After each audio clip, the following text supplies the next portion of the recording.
Hello dear aspirants, ఇది previous question ఎంత ఈజీగా సాల్వ్ చేయొచ్చు అనేది మీరు చూడండి ఫ్రెండ్స్. ఓకే, ఇక్కడ చూసుకుంటే కనుక the sum of A 2 digit number and the number obtained by interchanging the digits is 110.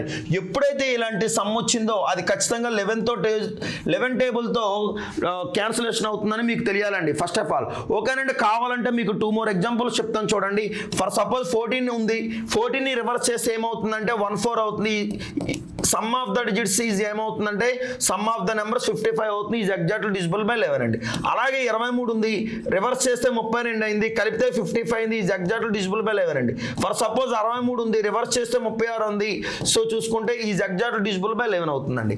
So ఏదైనా ఒక నెంబర్ని తీసుకొని మరలా దాన్ని రివర్స్ చేస్తే అది ఏమవుతుందంటే ఖచ్చితంగా అది 11th టేబుల్తో పోతుందండి. అయిపోయిందండి. ఇక్కడ చూసుకుంటే if 10 is subtracted from the first number నుంచి 10 సబ్ట్రాక్ట్ చేస్తే కనుక అంటే ఒక ఏబి అనేది ఫస్ట్ నెంబర్ అనుకుంటే బిఏ అనేది సెకండ్ నెంబర్ అండి. రైట్ అండి. రివర్స్ చేస్తే కనుక or for reverse 10a plus B అనే ఒక నెంబర్కి, ఒక 2 digit నెంబర్కి ఒక నోటేషన్ రాస్తే 10a ప్లస్ బి, దీని నుంచి మనం -10 చేస్తే ఏమవుతుందంటే the new number is 4 more than 4 అనేది ఎక్కువ అంటే ఖచ్చితంగా ఏమవుతుందంటే ప్లస్ అవుతుందండి, తక్కువ అంటే లెస్ అంటే మైనస్ అవుతుందండి. 5 times the sum of the digits of the first number, 5 times the digits of the first number యొక్క డిజిట్స్ అంటే ఇక్కడ 10a ప్లస్ బి రాయకూడదు, a ప్లస్ బి రాసుకోవాలండి. So 10a plus b -10 equal to 4 plus 5a ప్లస్ 5b అండి. ఏలు బీలు ఇటువైపు తీసుకొస్తే ఏమవుతుందంటే 5a అవుతుందండి, -4b అవుతుందండి, +14 అవుతుందండి. -10 అటు పోతే కనుక.